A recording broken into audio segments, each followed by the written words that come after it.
आज हम लोग सिस्टम ऑफ पार्टिकल्स स्टार्ट करेंगे। सर हाँ बोलो। सर सर्कुलर मोशन के डाउट्स ले लेते हैं आज। बोलो, सर, बोला HCV था का। पहले। लास्ट क्लास में बोला था सर्कुलर मोशन के डाउट लूंगा ऐसा। हाँ सर, HCV का आपने बोला। ठीक है, सब आए वो करके। हाँ सर। हाँ सर, किया है। ठीक है, चलो वही करते हैं, मुझे कोई दिक्कत नहीं। तो डाउट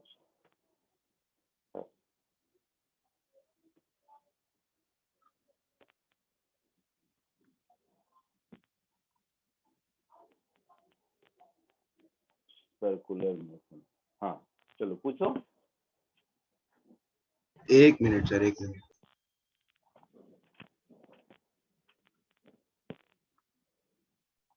सर HCV का क्वेश्चन 17, 19 और 22।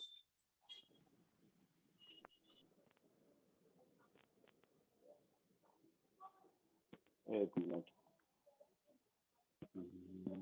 सर 16, 17। हाँ सब होगा। सर 21। सब 2 मिनट खाली बुक खोज लेता हूँ।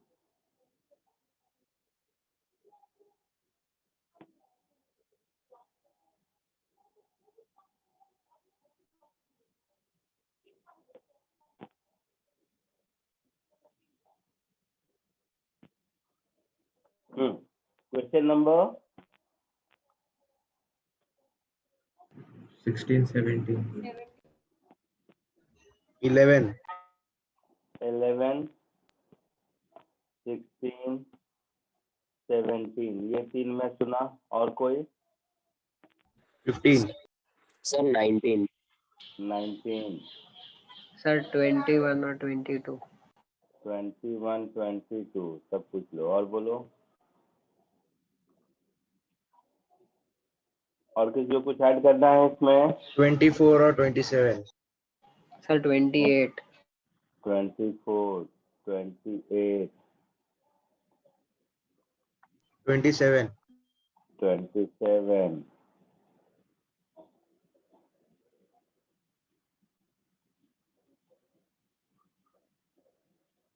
हो गया। हाँ सर। सबसे पहले question number 11।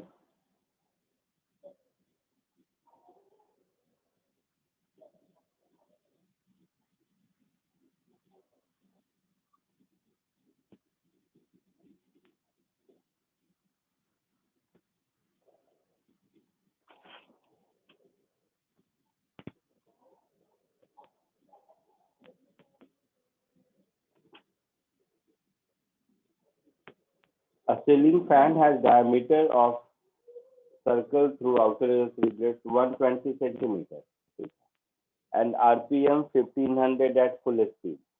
Consider a particle of mass 1 gram sticking at the outer end of the blade. How much force does it experience when the fan runs at full speed? Who exerts this force on the particle? How much force does the particle experience? बहुत सीधा है कि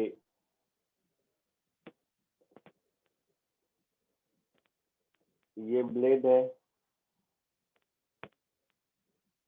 ये इस point के around circular motion कर रहा है, एंगुलर स्पीड ओमेगा है। यहाँ पर एक पार्टिकल है कोई m मास का, तो ये अगर r रेडियस से सर्कुलर पाथ में जा रहा है तो इसको एक सेंट्रीपिटल फोर्स चाहिए m ओमेगा स्क्वायर r। हाँ सर। ओमेगा की वैल्यू कितनी है? 1500 आरपीएम। आरपीएम क्या होता है? रोटेशन पर मिनट। एक रोटेशन में 2 पाई एंगल और 1 मिनट में 60 सेकेंड।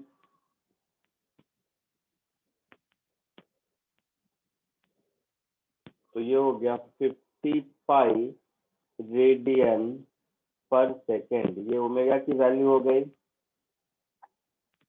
गई। हाँ सर। सेंट्रीपिटल फोर्स कितना होगा, m ओमेगा स्क्वायर r, मास कितना है 1 ग्राम, तो 1 into 10⁻³ omega square 50 square that is 2500 into pi square, radius diameter 120 centimetre है, मतलब रेडियस 60 सेंटीमीटर, तो इंटू 60 अपॉन 100, ऐसा हो गया।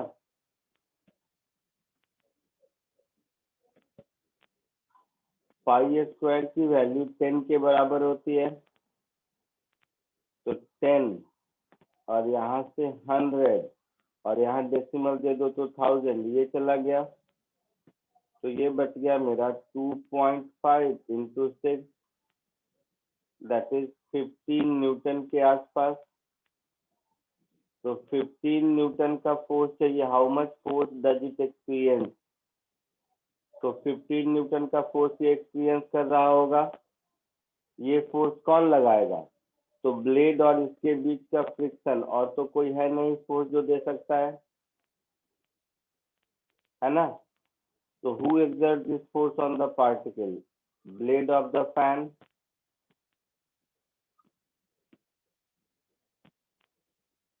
how much force does the particle exert on the blade along its surface, इतना ही, यही सेम आंसर हो जाएगा 15 न्यूटन वाला। आया समझ में,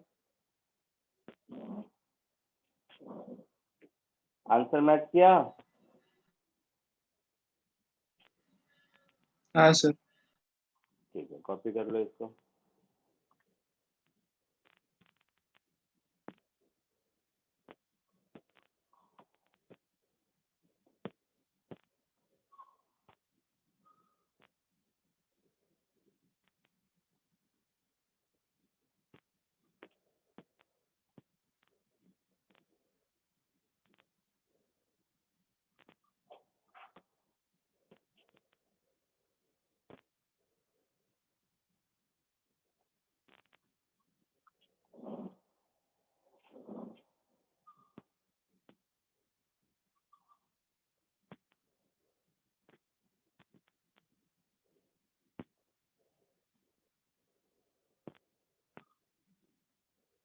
हो गया सर। हो गया,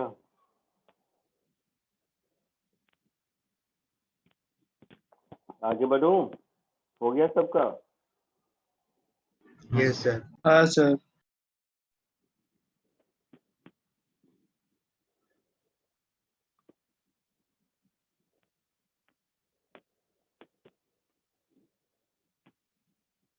next question number 16।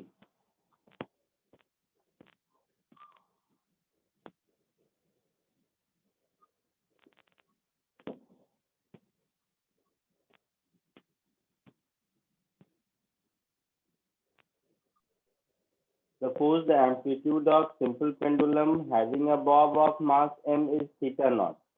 Find the tension in the spring when bob is at extreme position.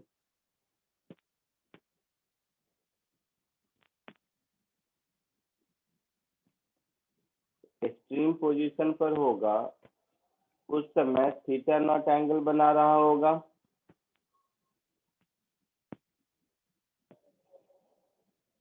है ना।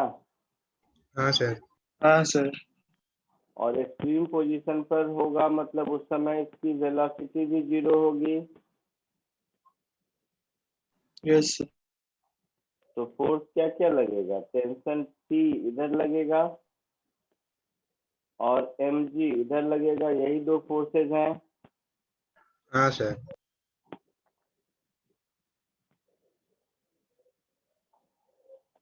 mg का ये एंगल थीटा नॉट, तो ये वाला कंपोनेंट हो जाएगा mg cos थीटा नॉट, और ये वाला कंपोनेंट हो जाएगा mg sin theta naught.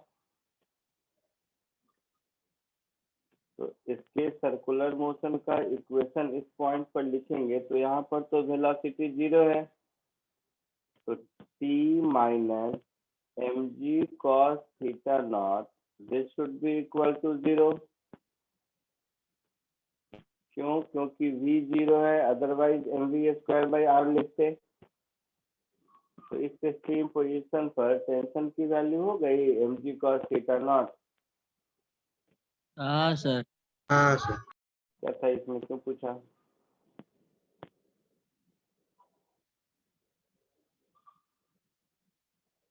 Sixteen के बाद 17।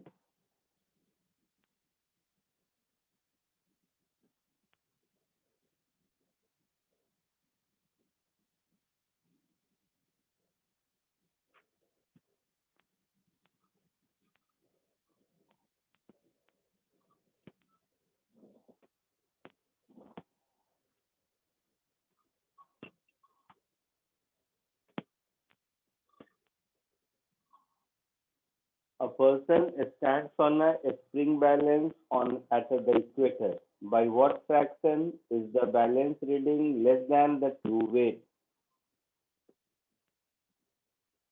तो देखो, ये है अर्थ सरफेस। अर्थ सरफेस अपने खुद के एक्सिस के अबाउट रोटेट करता रहता है Yes, है sir. ना? हाँ सर। तो खुद के एक्सिस के अबाउट रोटेट कर रहा है। और तो बीच में से बोल इक्वेटर कहाँ है? यहाँ पर। तो यहाँ पर एक ऑब्जेक्ट है। इस ऑब्जेक्ट पर अर्थ का ग्रेविटेशनल पुल mg इधर लगेगा हाँ सर। और सरफेस नॉर्मल n इधर लगेगा। तो और ये mg ट्रू वेट होगा। तो इसका इक्वेशन ऑफ मोशन अगर हम लिखते हैं तो क्या होगा? mg minus n is m omega square r। So n is mg minus m omega square r by what fraction the balance reading is less than true weight? तो balance reading में difference कितने का होगा? m omega square r का होगा। और true wait क्या है? mg। तो जो हम लोगों को फ्रैक्शन पूछा है वो इसी दोनों का होगा। हाँ, sir. So m omega square r upon mg। तो ये हो गया omega square r upon g। ऐसा कुछ आंसर क्या न्यूमेरिकल वैल्यू में है? हाँ सर। अच्छा, तो अर्थ एक पूरा रोटेशन कितनी देर में कर लेता है? 24 आवर्स। 24 आवर में। तो ओमेगा कितना होगा? 2 पाई अपॉन 24 आवर में, एक घंटे में, एक दिन में होता है 86,400 second. So 2 pi upon 86,400, this much radian per second होगा ये। So omega square, that is 4 pi square upon 86,400. So 86,400 into 86,400। अर्थ का रेडियस कितना होता है?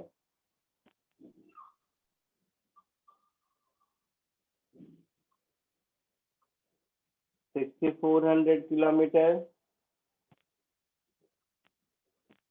है ना? होगा सर। और g की वैल्यू 10। तो 2 2 4 1 5 3 2 5 ऐसा हो गया। पाई स्क्वायर की वैल्यू 10, तो 40 इंटू 64 डिवाइडेड बाई 864 इंटू 864। ये हमारा आंसर होगा। देखो तो कितना होता है।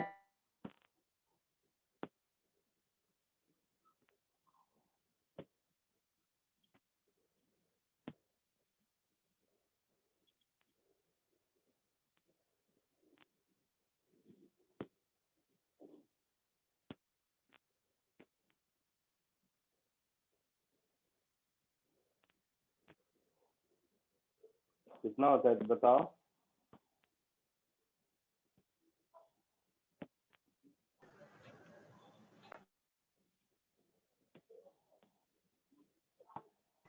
सर कुछ 0.003 सर लिखा है। 0.003 आ रहा है आंसर है। हाँ सर ऐसा ही है। 0.003 003। ये आंसर होगा।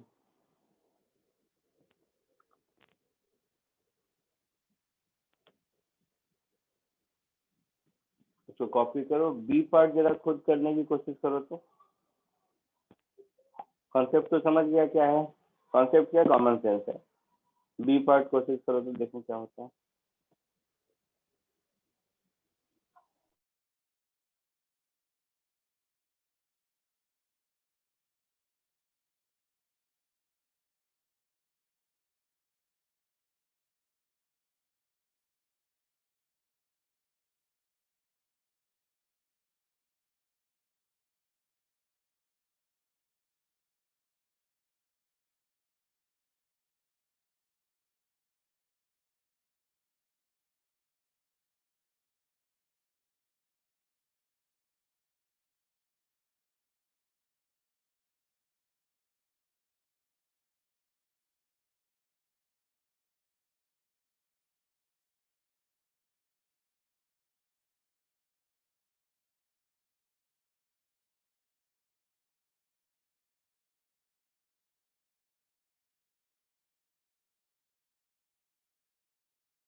आया सेकंड पार्ट का answer?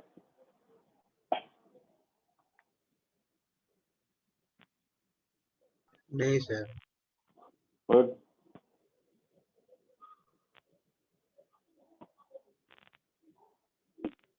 Half the true weight then length of day. देखो इधर,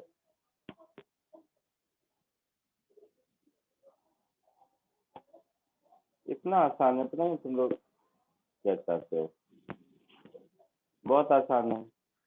अभी देखा फ्रैक्शन क्या होता है, ओमेगा स्क्वायर आर बाई जी। तो अगर हाफ द ट्रू वेट होगा मतलब ये वैल्यू 1/2 होगी। हाँ सर। मतलब ओमेगा की वैल्यू √G/2R होगा। हाँ सर। अच्छा, टाइम पीरियड 2π/ओमेगा होता है। हाँ सर। तो टाइम पीरियड को लिख देंगे 2π√2R/G, ऐसा कुछ है ना। हाँ सर। अच्छा, ये है कितना? तो 2π√2 6400 किलोमीटर, तो 6400 इंटू 10⁻³ और G की वैल्यू 10 कर लो। तो ये गया, तो ये हो गया 2π, 64 का हो गया 8 और 10⁻⁴ का 10⁻², और रूट के अंदर 2, ऐसा कुछ। हाँ सर। तो 16π इंटू √2 1.414 इंटू 100, ऐसा कुछ, इतना सेकेंड हो गया, है ना। हाँ सर। देखो आंसर मिलना चाहिए। तो 16π, सर बोलो। सर वो फर्स्ट वाला कहाँ से, मैं एक बार बता ना, डिस्कनेक्ट हो गया मैं, मतलब क्या वो सुन फर्स्ट कर आ वाला? रहे थे। सर वो फर्स्ट कहाँ से आया, मतलब ये कहाँ सर से आया फर्स्ट टाइम, होगा? हाँ सर वो क्या किया एक बार बताओ ना। मालूम नहीं, नहीं मालूम, बिल्कुल नहीं सर नहीं मैं पता। डिस्कनेक्ट हो गया था। कोई मतलब ए पार्ट कॉपी किया है कि नहीं? किया है ना। पार्ट ए का आंसर कॉपी किया है कि नहीं? चलिए बता सॉल्यूशन।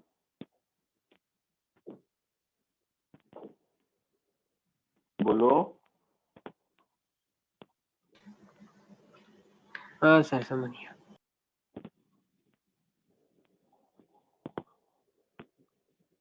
तो ये हो गया 7103 सेकेंड। आंसर किस चीज में दिया है? सेकेंड, मिनट, आर, क्या है? आर में दिया सर। आर में दिया है। तो 1 आवर में कितना सेकेंड होता है? 3600।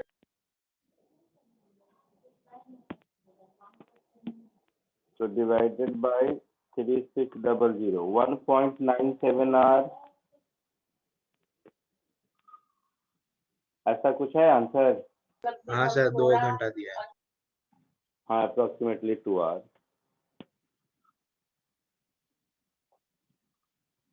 ठीक है। हाँ सर। हाँ ये था 70। हाँ बोलो, कोई कुछ पूछ रहा है? किसी ने कुछ बोला क्या? नहीं सर। नहीं नहीं सर। सर। 1921, question number 19।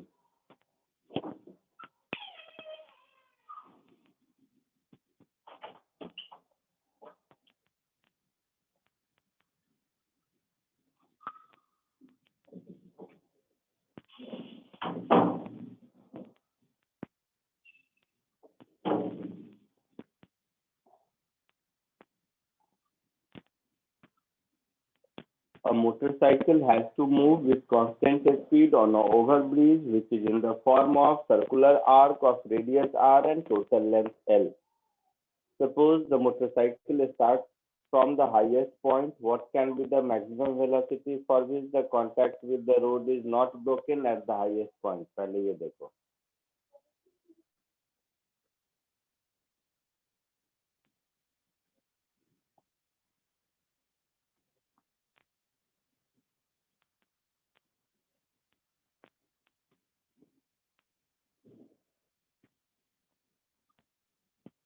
तो ये ओवरब्रिज है. ये इस ओवरब्रिज का सेंटर पॉइंट मान लो ऐसा है.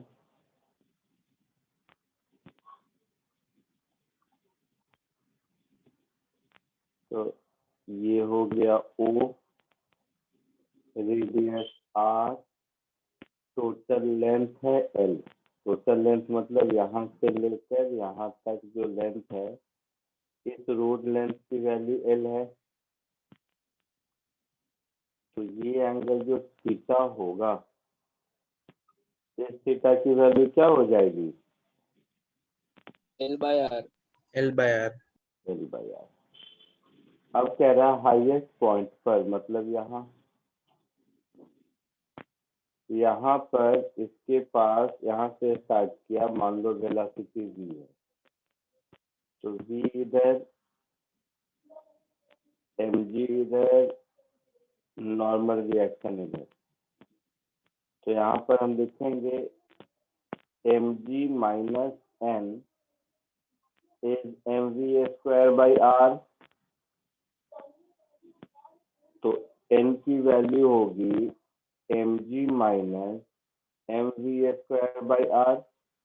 What can be the maximum speed की कांटेक्ट नहीं छूटे, यही मतलब है हाँ सर. ना. तो कांटेक्ट छूटने के लिए n should be less than equal, greater than equal to 0. हाँ सर. है ना. तो mg minus mv square by r should be greater equal to 0. तो यहाँ से मिलेगा v should be less than equal to under root rg. तो ये मैक्सिमम वेलोसिटी होगी.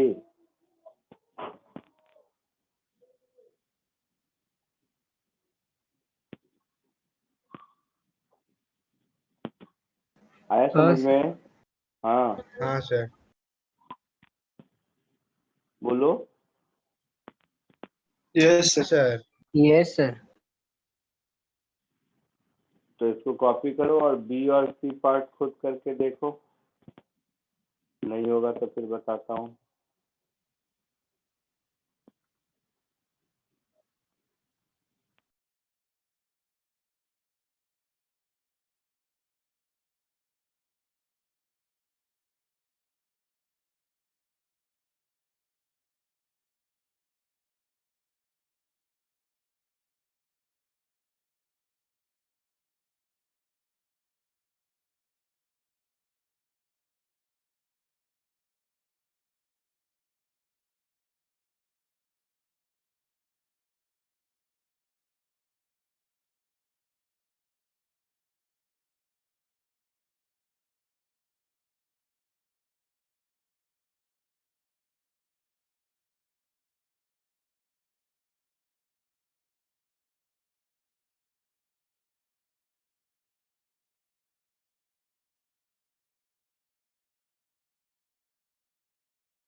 आया आंसर बी और सी का?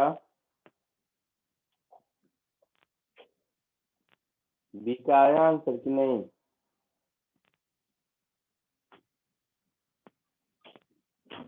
बोलो।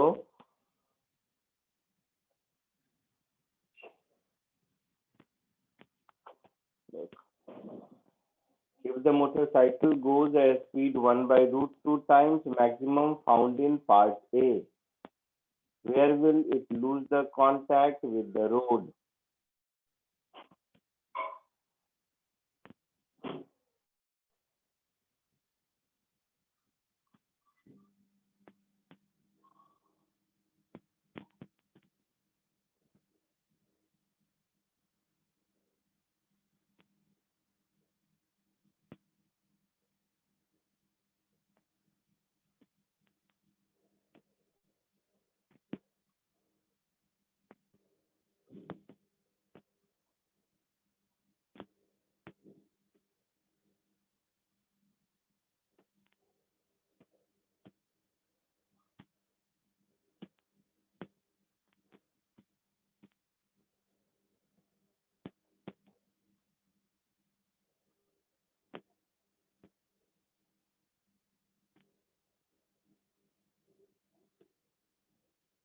यहाँ पर कांटेक्ट लूज करेगा, वहां पर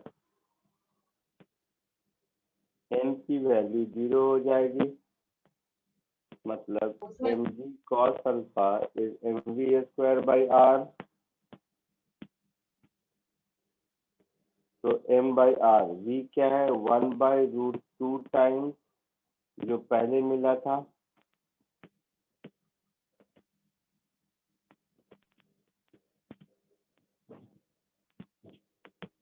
तो m बाई r into R G by 2,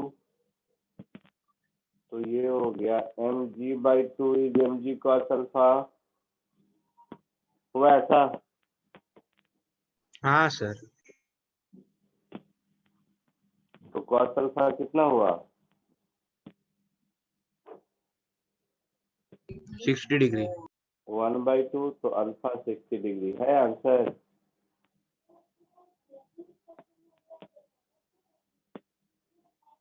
sir distance पूछा है। डिस्टेंस पूछा है, तो theta is equal to L by R.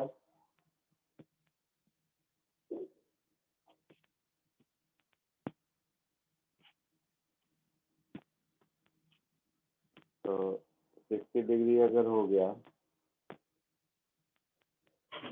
तो रिक्वायर्ड डिस्टेंस 60 मतलब पाई बाई 3 आर है ऐसा आंसर। हाँ सर।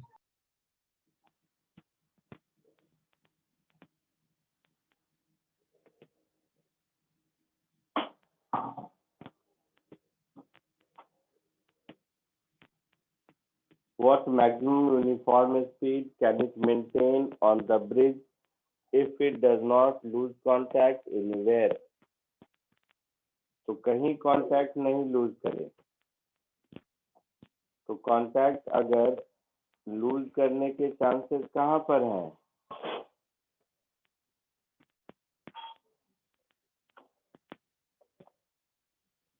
अगर कांस्टेंट स्पीड से जा रहा है,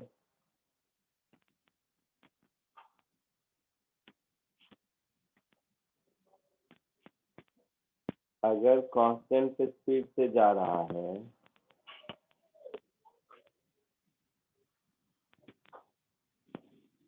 तो ये जो पॉइंट है यहाँ पर कांटेक्ट लूज करने की प्रोबेबिलिटी सबसे ज्यादा है, क्योंकि ये वाला फोर्स सबसे कम होगा mg cos थीटा वाला।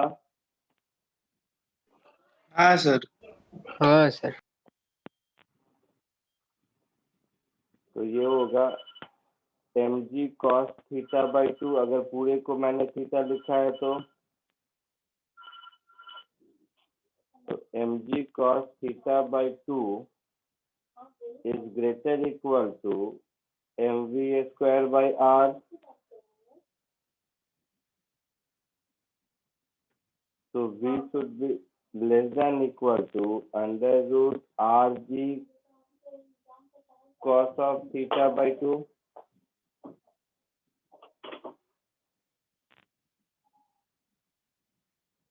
तो v मैक्सिमम कितना हो गया?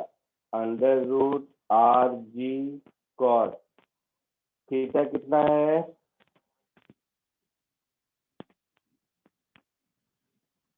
ऊपर 60। देखा था एल बाई आर था। हाँ सबका कुछ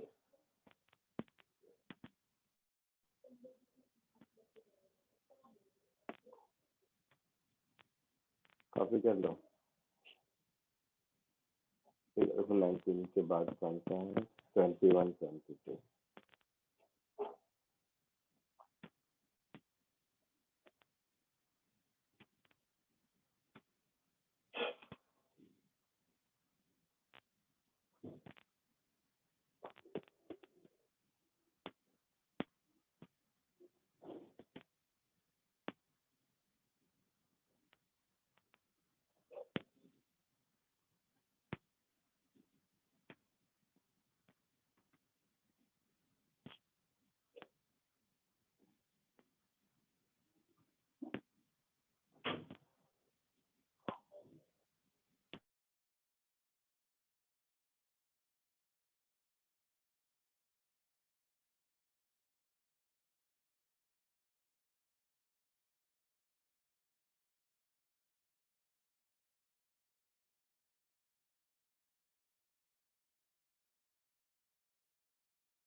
ने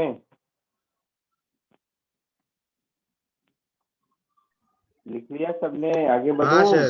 हाँ हाँ सर। सर। नेक्स्ट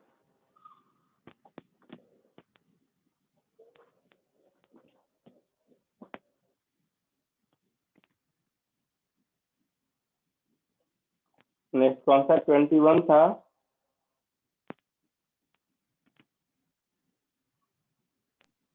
सर 20 था शायद या 21।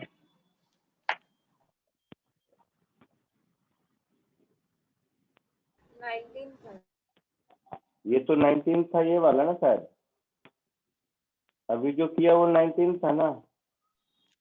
हाँ सर। 21।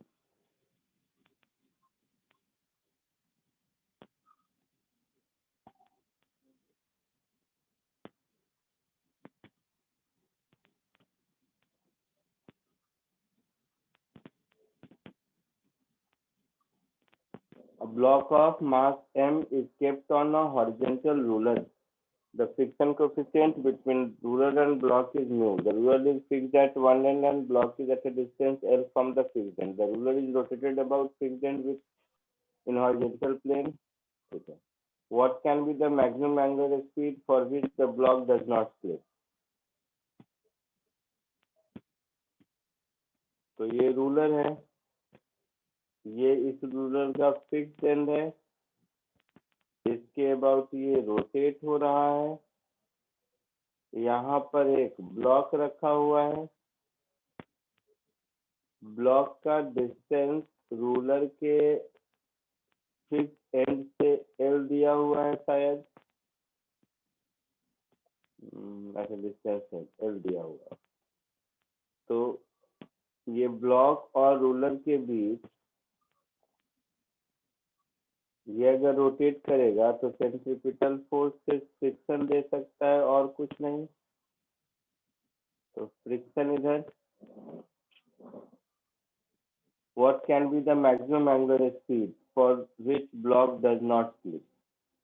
तो स्लिप नहीं करने के लिए फ्रिक्शन फोर्स का maximum value should be greater equal to m omega square l, मतलब mu mg should be greater equal to m omega square l. So omega should be less than equal to under root mu g by l. हाँ sir. तो यही maximum velocity हो गया।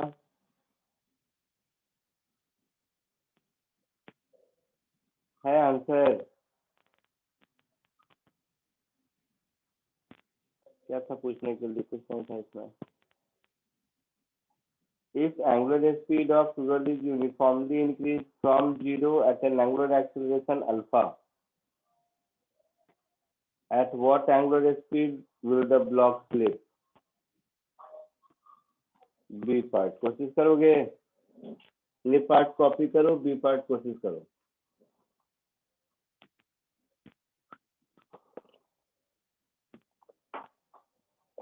ए part में uniform angular speed से घूम रहा है, बी पार्ट में क्या है, इसके पास टेंजेंशियल एक्सीलरेशन भी है।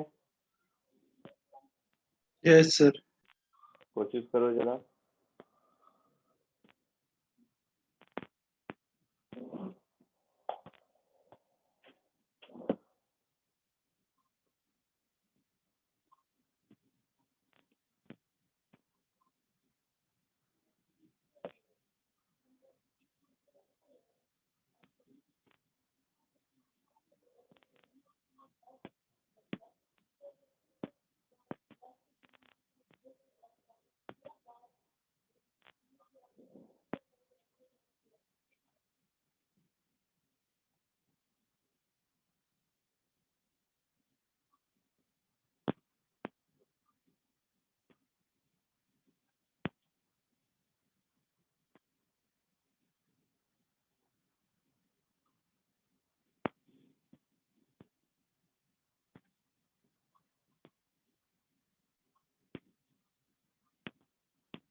हुआ बीफर्ड?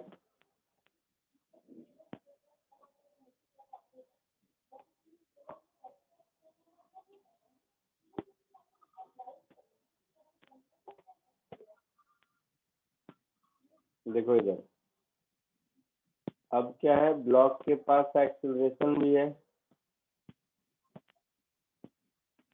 तो इस ब्लॉक को सेंट्रीपिटल फोर्स भी चाहिए और एक्सीलरेशन है तो टेंजेंशियल फोर्स भी चाहिए।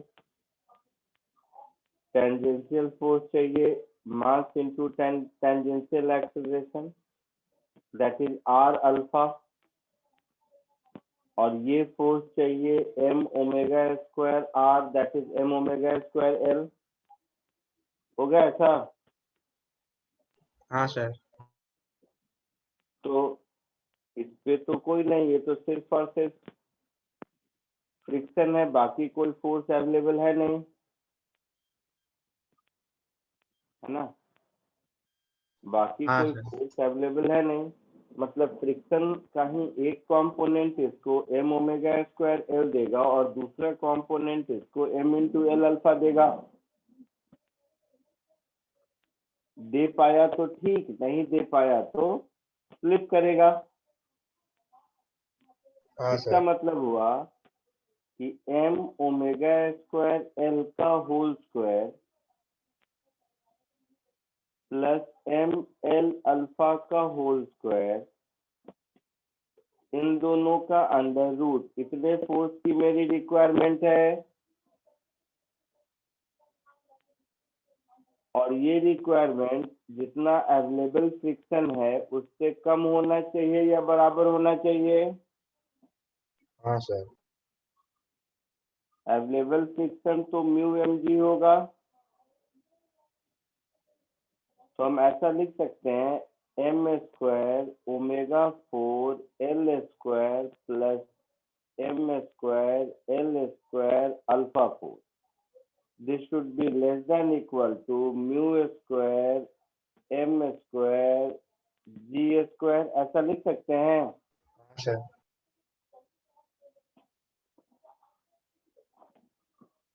बोलो। हाँ सर।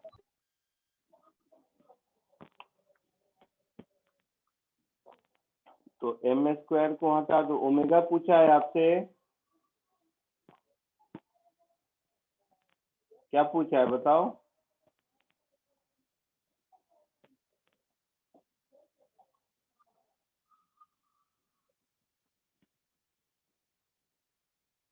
हाँ सर।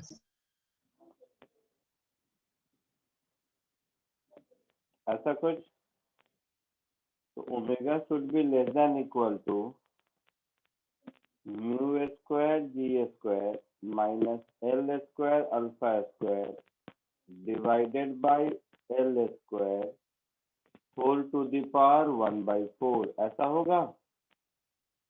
हाँ सर। ऐसा कुछ आंसर होगा।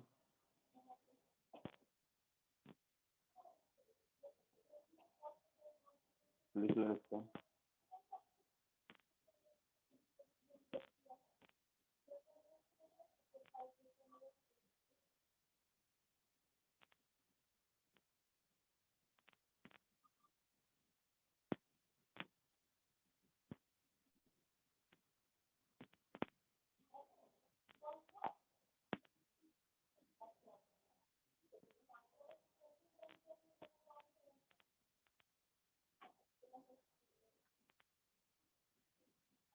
आगे बढ़ूं?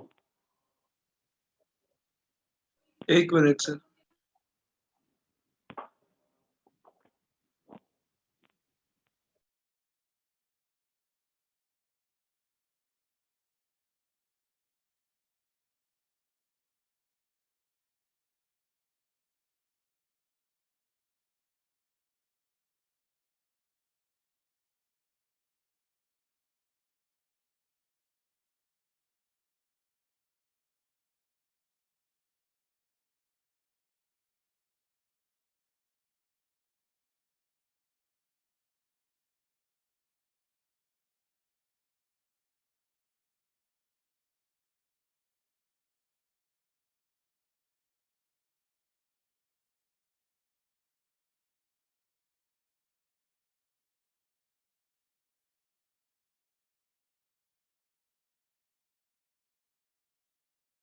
हो गया है सर।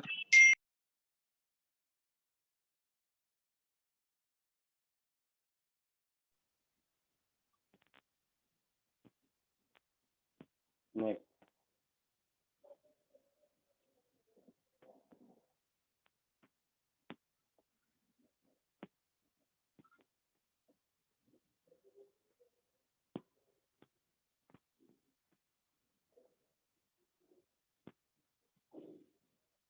कुछ कोशिश किया या ऐसे ही देख के पूछ लिया, सोचा कि करना तो मैं क्यों कोशिश करूँ।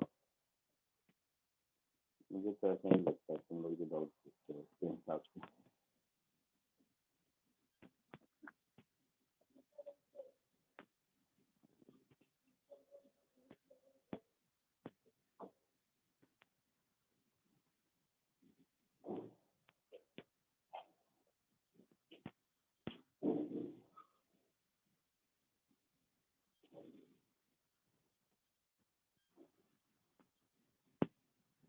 देखो ये क्वेश्चन है, कोशिश किया है घर में, कोई कुछ तो आइडिया होगा ना। एच टी वर्मा के बुक के साथ ये बात है कि पूरा क्वेश्चन नहीं सॉल्व हो, ऐसा नहीं हो सकता। ए पार्ट होगा, बी पार्ट नहीं होगा, बी होगा तो सी नहीं होगा, ऐसा कुछ होगा। तो इसमें कुछ किया खुद से या कुछ भी नहीं? इसमें खूब सारा है, ए ट्राई बी। किया था सर।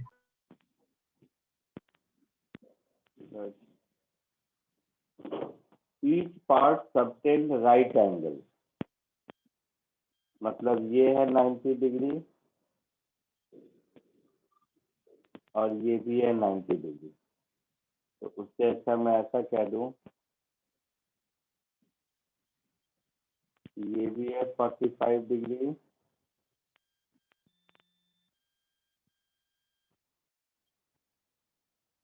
ये भी है 45 degree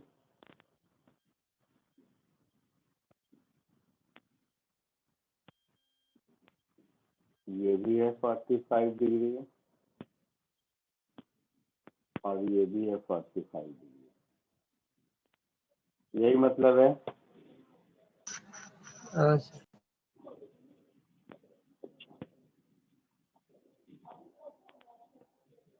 constant speed 18 kilometre per hour. तो 18 किलोमीटर पर आवर मीटर पर सेकंड में कितना होगा? 5। बाय। 5। 5 मीटर पर। और मास है 100 kg और रेडियस है 100 मीटर। तो ये रेडियस हो गया, ये मास हो गया और ये स्पीड हो गया। Question A, find the normal contact force by the road on the cycle at position B and D. भगवान,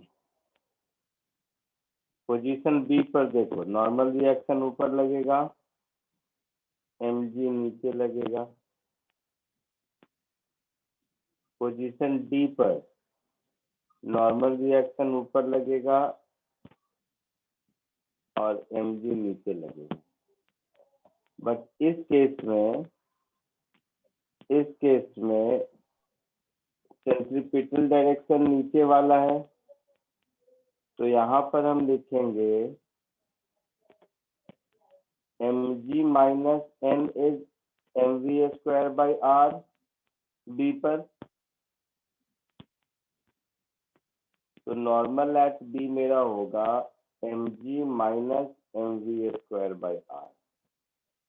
बट जब हम डी पर लिखेंगे तो n minus mg is mv square by r लिखेंगे ऐसा। हाँ सर। तो डी पर नॉर्मल रिएक्शन मेरा होगा mg plus mv square by r।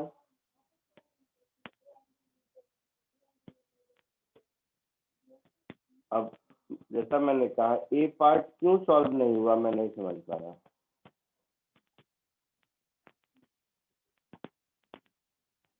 Value put करके देखो आया कि नहीं आंसर ए का।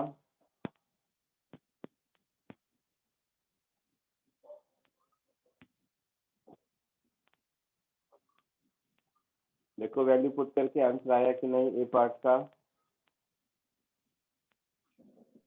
हाँ सर, एक मिनट।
आ गया सर।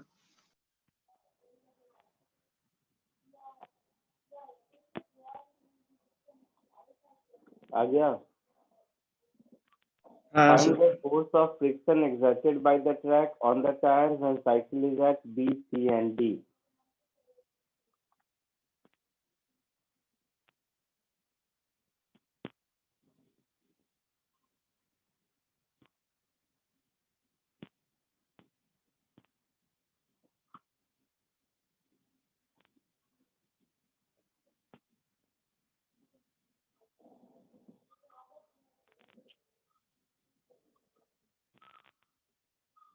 B, C और D पर फ्रिक्शन पूछ रहा है,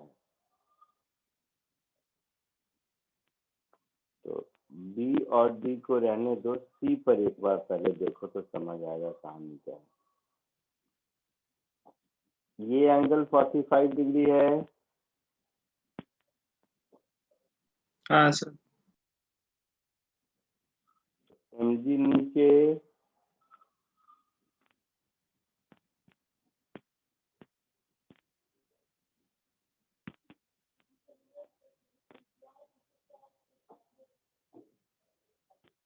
तो mg/√2 इधर लगेगा, mg/√2 इधर लगेगा, बट क्वेश्चन में लिखा है कि यूनिफॉर्म स्पीड से जा रहा है, तो सर्कुलर मोशन में स्पीड तो टेंजेंशियल फोर्स से बढ़ता है। हाँ सर। इसका मतलब है इस mg/√2 को, जो कि टेंजेंशियल डायरेक्शन में है, जरूर फ्रिक्शन बैलेंस कर रहा होगा।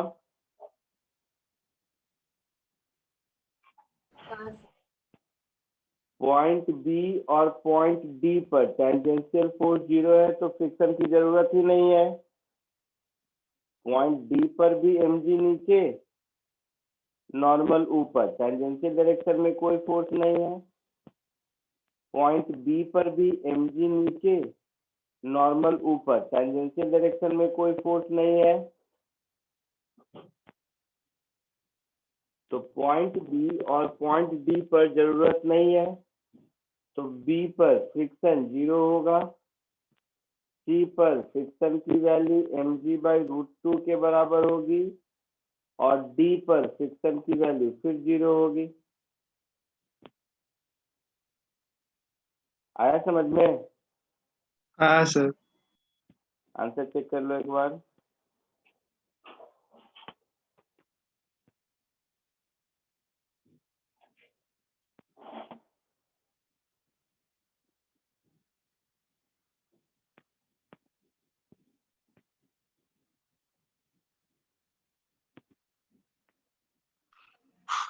बराबर है सर।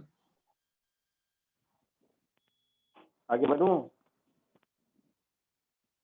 हाँ एक sir. Minute sir. C part एक बार पढ़ के बताओ, सॉल्व करके कोशिश करके।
हो गया।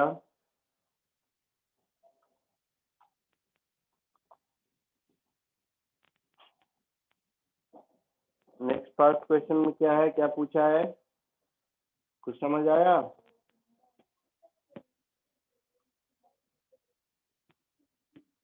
क्या पूछा है केवल ये बता दो मुझे।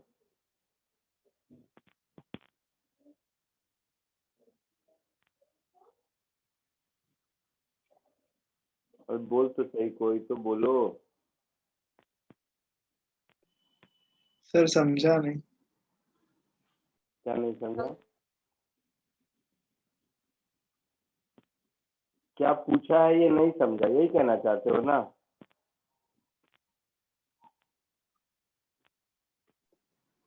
सर समझा बट वो कैसे निकालना है वो नहीं।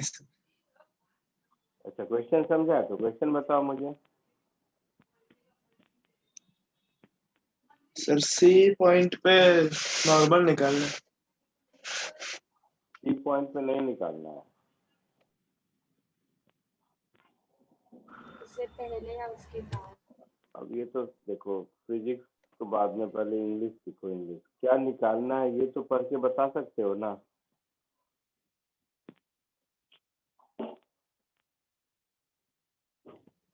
सर उसके पहले या उसके बाद में थोड़ा। सर जस्ट पहले और जस्ट बाद में हाँ निकालना है। सर थोड़ा डिस्टेंस छोड़ के। जस्ट बिफोर और जस्ट आफ्टर में मैं जानबूझ के दो पार्ट में कट कर रहा हूँ। क्या फर्क हो जाएगा?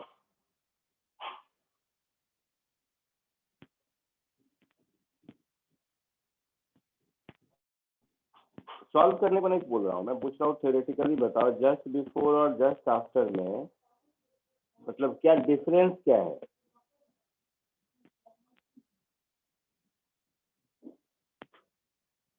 जस्ट बिफोर में वो इस वाले सर्कल का पार्ट है।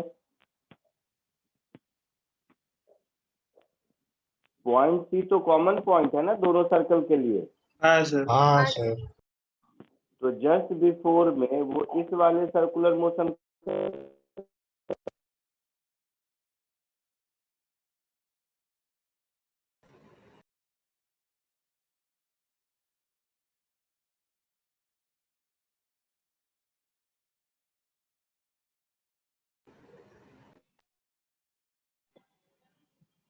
सर आवाज नहीं आ रही।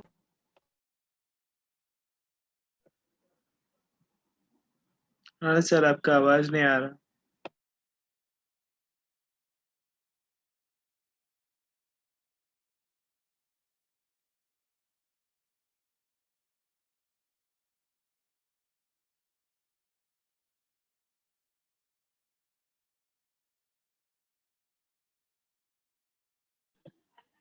सर अभी भी आवाज नहीं आ रहा।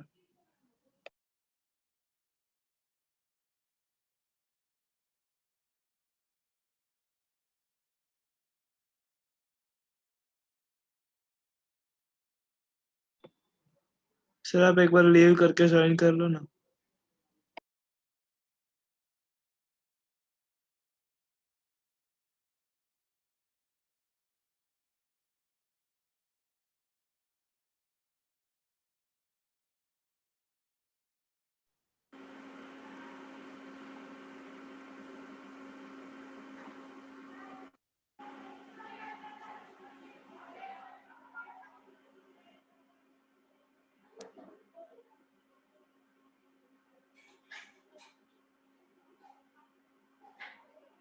अभी आ रही है आवाज? हाँ हाँ सर। सर। तो जस्ट बिफोर में वो इसका पार्ट है। तो यस सर। अभी के फ्री बॉडी डायग्राम में नॉर्मल इधर लगेगा और mg/√2 इधर लगेगा। हाँ सर। तो जस्ट बिफोर में मैं लिखूंगा mg/√2 minus n is equal to mv²/r,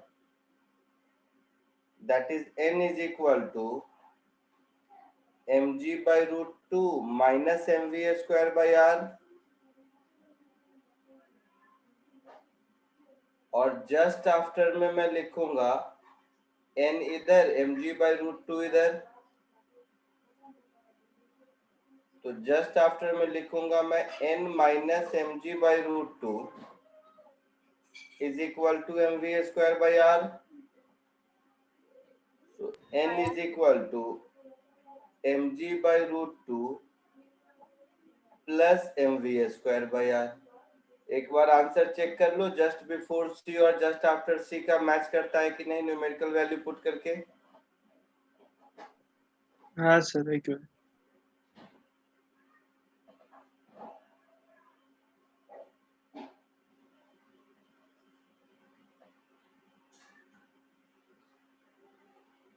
D part में क्या पूछा है?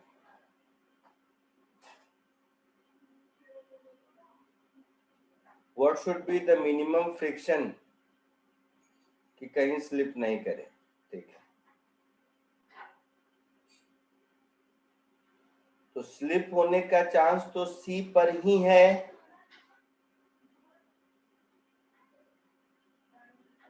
तो just before C N minimum है और just after C N maximum है.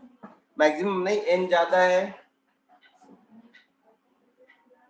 और जस्ट बिफोर और जस्ट आफ्टर दोनों ही केस में फ्रिक्शन को mg/√2 को बैलेंस करना है. Yes sir. दोनों ही केस में फ्रिक्शन को mg/√2 को बैलेंस करना है. तो किसको बैलेंस करना है? वो इक्वल है, तो जहां पर n कम है वहां पर अगर हो जा रहा है तो आगे हो ही जाएगा. तो जस्ट ऐसा बिफोर सी अगर बैलेंस्ड हो जाता है तो उसके बाद तो हो ही जाएगा. हाँ sir. So this mu into n should be greater equal to mg/√2. कहां पर? जस्ट बिफोर सी, यही सबसे ज्यादा क्रिटिकल है.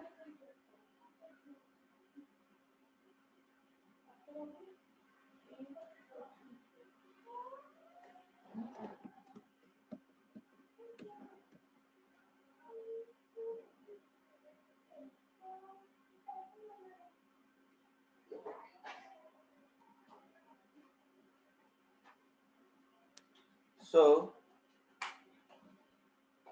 mu should be greater equal to mg/√2n.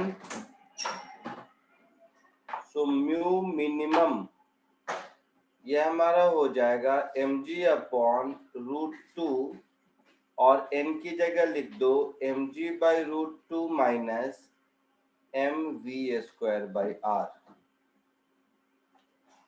ठीक है, वैल्यू पुट करके देखो, ये आंसर आएगा. कंसेप्चुअली बहुत अच्छा क्वेश्चन है समझने के लिए ये. Yes sir.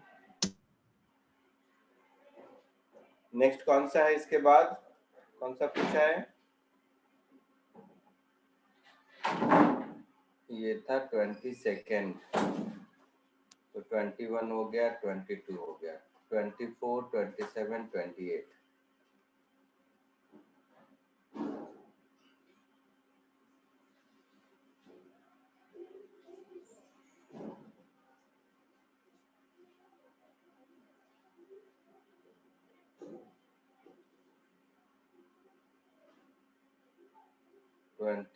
देखो,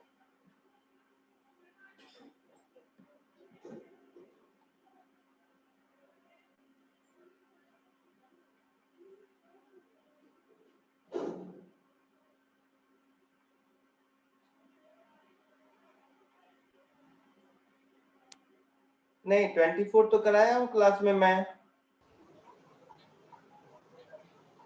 बस हाँ सर, सेम 24 क्वेश्चन क्लास में कराया करवाया था. हाँ सर. हाँ सर करवाया है. नहीं बताऊंगा. 27, 28.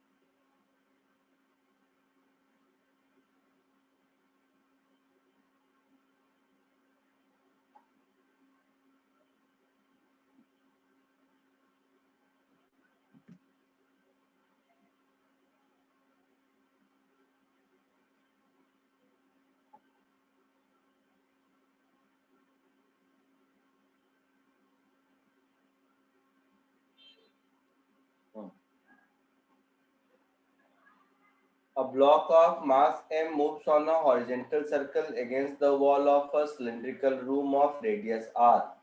The floor of the room on which block moves is smooth, but the friction coefficient between wall and block is mu.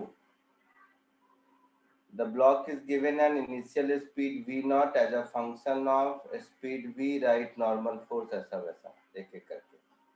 तो पहले डायग्राम समझो.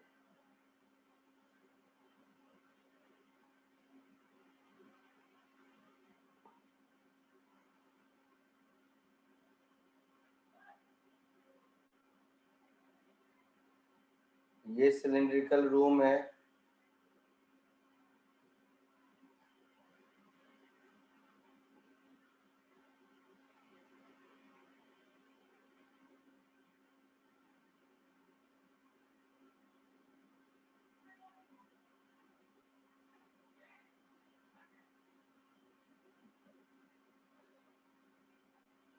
इस सिलिंड्रिकल रूम के फ्लोर पर यहाँ पर एक ब्लॉक है.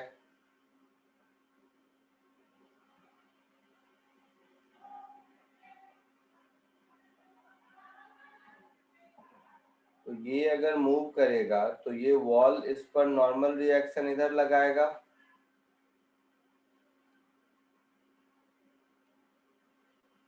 है ना? हाँ सर. तो द फ्लोर स्मूथ है, but friction coefficient between wall and block is mu. तो फ्लोर स्मूथ है तो फ्लोर की साइड तो केवल n ही लगेगा. जो फ्रिक्शन है वो इस सर्कल के टेंजेंशियल डायरेक्शन में लगेगा, क्योंकि फ्रिक्शन कौन लगा रहा है? ये वॉल लगा रहा है.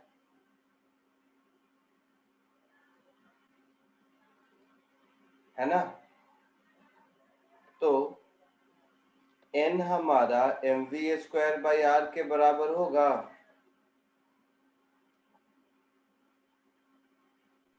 अच्छा, ये हो गया इक्वेशन 1. और फ्रिक्शन फोर्स की वैल्यू म्यू n के बराबर होगी.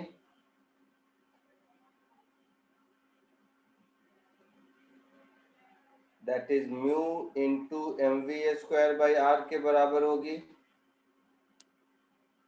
मतलब tangential acceleration minus mu into v² के बराबर होगी. हाँ सर.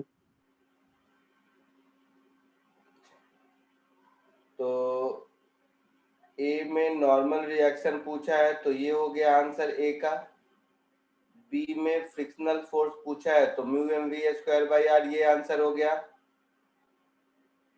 सी में टेंजेंशियल एक्सेलरेशन पूछा है तो ये आंसर हो गया. ए बी सी तीनों का आंसर दिख रहा है आपको? हाँ सर. ये हो गया ए, ये हो गया बी, ये हो गया सी. अब डी में कहा है integrate the tangential acceleration to obtain the speed after 1 revolution. तो इस टेंजेंशियल एक्सेलरेशन को हम v dv by ds लिख सकते हैं. तो v dv by ds is minus mu v²/r. तो ये दोनों गया.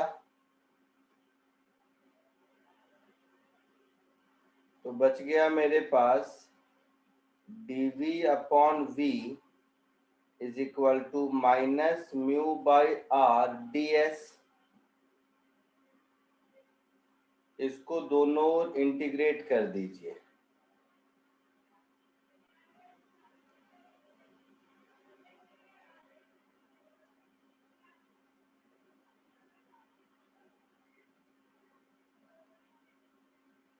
इसको दोनों ओर इंटीग्रेट कर देंगे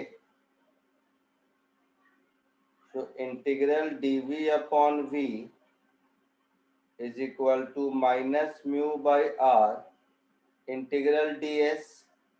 1 रिवॉल्यूशन में 2 पाई r जाएगा और वेलोसिटी इसकी v नॉट से v हो गई. तो ये होगा ln v upon v not is equal to minus mu into 2 pi r upon r, ऐसा होगा?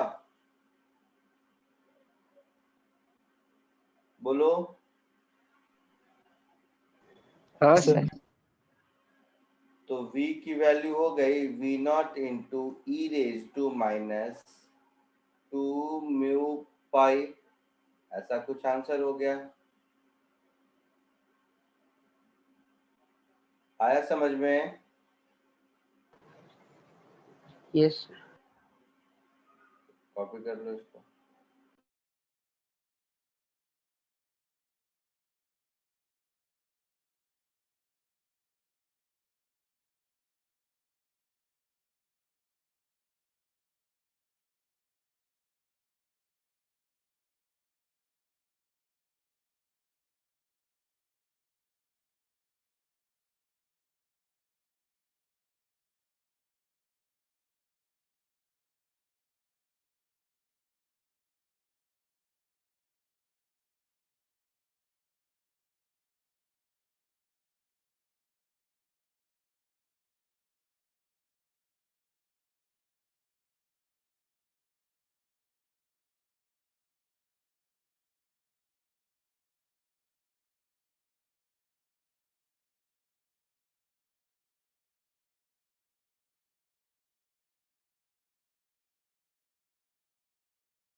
हो गया सर।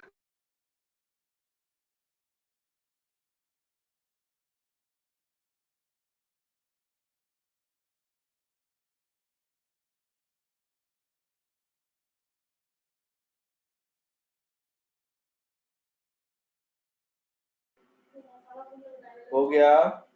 हाँ सर हो गया। नेक्स्ट कौन सा था? 28।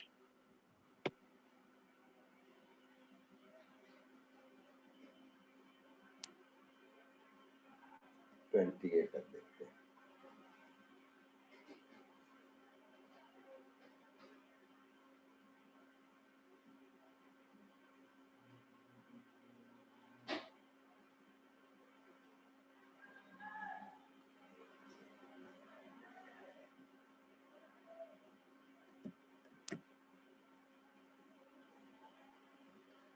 ये एकदम चंदी क्वेश्चन है, तुम लोग देख के छोड़ दिया होगा, इतना बड़ा है तो सर से हम पूछ लेंगे, ऐसा हाल है। देखो, a table with smooth horizontal surface is fixed in a cabin that rotate with a uniform angular velocity omega in a circular path of radius r और लेंथ r के रेस्पेक्ट में बहुत छोटा है। मतलब a से लेकर b तक हर पॉइंट का रेडियस हम r समझ सकते हैं, इस बात का ये मतलब हुआ। और इसमें एक ग्रुप बना हुआ है, ये थीटा एंगल बनाता है।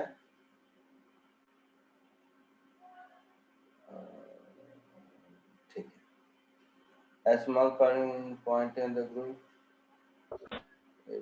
Find the time taken by the particle to reach point B. तो देखो, कोई भी पॉइंट अगर यहाँ पर है ना, और ये सर्कुलर पाथ पर रोटेट हो रहा है, सेंट्रीफ्यूगल फोर्स पढ़ाया है मैंने आप लोगों को।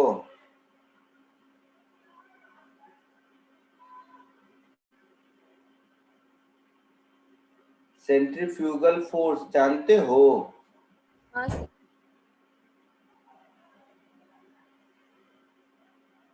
बोलना। हाँ सर बोला। बड़ा sir. So with respect to cabin अगर हम देखें, क्योंकि कैबिन में ये यहाँ से यहाँ कितनी देर में जा रहा है वो निकलेगा, तो इस पर जो बाहर की ओर फोर्स लगेगा, ग्राउंड के रेस्पेक्ट में देखेंगे तो ये फोर्स अंदर की ओर लगाएंगे, ये m ओमेगा स्क्वायर r होगा।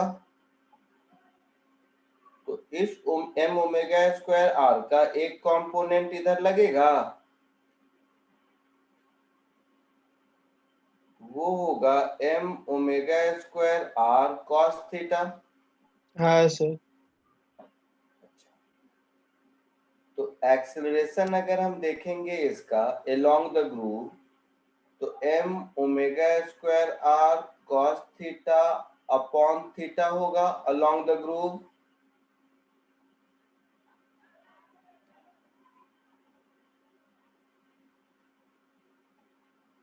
होगा ऐसा, अपॉन थीटा नहीं m, अपॉन m ऐसा होगा। Yes sir. हाँ तो A से B तक जिसका कि लेंथ L है, जाने में कितना टाइम लगेगा? 0 से स्टार्ट किया, रिलीज लिखा है ना, रिलीज मतलब 0 से स्टार्ट किया, और ये कांस्टेंट एक्सेलरेशन है। तो हम ऐसा लिख सकते हैं L is equal to half AT²। तो टाइम T को हम लिख सकते हैं under root 2L upon A, that is under root 2L, और A है हमारा omega square r cos theta. तो ऐसा कुछ आंसर होगा, चेक कर लीजिए एक बार।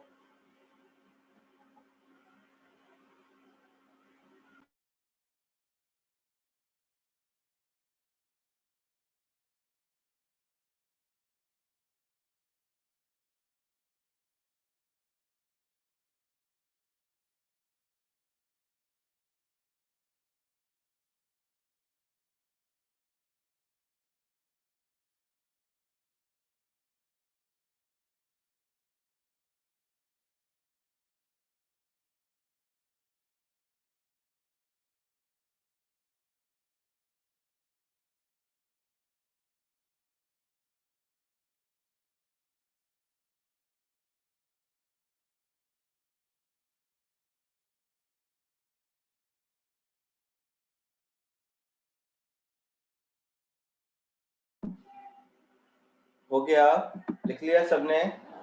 हाँ सर। हाँ सर। हो गया डाउट सब?